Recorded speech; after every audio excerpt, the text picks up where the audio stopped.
तिकडे पिंपरी चिंचवड महापालिकेतही आतापर्यंत फक्त 104 उमेदवारांनी अर्ज भरलेत। काय आहे पिंपरीतली परिस्थिती सांगतोय आमचा प्रतिनिधी नाजिब मुल्ला। मुख्यमंत्री देवेंद्र फडणवीस आणि माजी उपमुख्यमंत्री अजित पवार यांची प्रतिष्ठा पणाला लागलेल्या पिंपरी चिंचवड महानगरपालिका निवडणुकांसाठी उमेदवारांकडून मात्र अर्ज भरण्याला अतिशय थंड प्रतिसाद या ठिकाणी दिसून येतोय। कारण 104च उमेदवारांनी आतापर्यंत अर्ज या ठिकाणी भरलेले आहेत।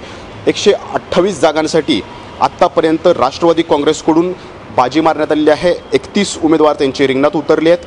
भाजपाकडून 28, शिवसेनेकडून 7, काँग्रेसकडून 2, मनसेकडून 3, MIM कडून 2, समाजवादी पार्टीकडून 2, तर यावेळेला मात्र भाकपनं आतापर्यंत 9 जागांसाठी उमेदवार रिंगणात उतरवलेले आहेत। तर अपेक्षांचे 30 अशा पद्धतीनं उमेदवार आतापर्यंत रिंगणात उतरलेले आहेत। इतका थंड प्रतिसाद मिळण्याला कारण म्हणजे बंडखोरी होऊ नये आणि आयराम गायरामचं राजकारण सुरू होऊ नये, यामुळं माजी उपमुख्यमंत्री अजित पवार यांनी त्यांची पत्ते खोललेले नाही आहेत। दुसरीकडं मुख्यमंत्री देवेंद्र फडणवीस यांनी देखील त्यांची यादी राखून ठेवलेली आहे भाजपची।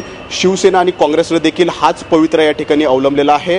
या सर्वांच्या नजरा ज्या आहेत ते राष्ट्रवादी काँग्रेसमधून बाहेर पडणाऱ्या बंडखोरांवरती त्यांच्या नजरा या ठिकाणी लागून आहेत।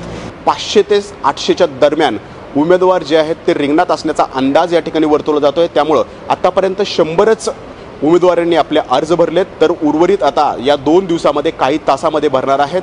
त्यामुळं आता ज्यावेळेला हे याद्या जाहीर होतील त्यावेळेला आपणास बंडखोरी आणि आयाराम गायरामचं राजकारण पिंपरी चिंचवडमध्ये पाहायला मिळणार आहे। कॅमेरामन तुषार ननावरे सह नाजिब मुल्ला, ABP माझा, पिंपरी चिंचवड।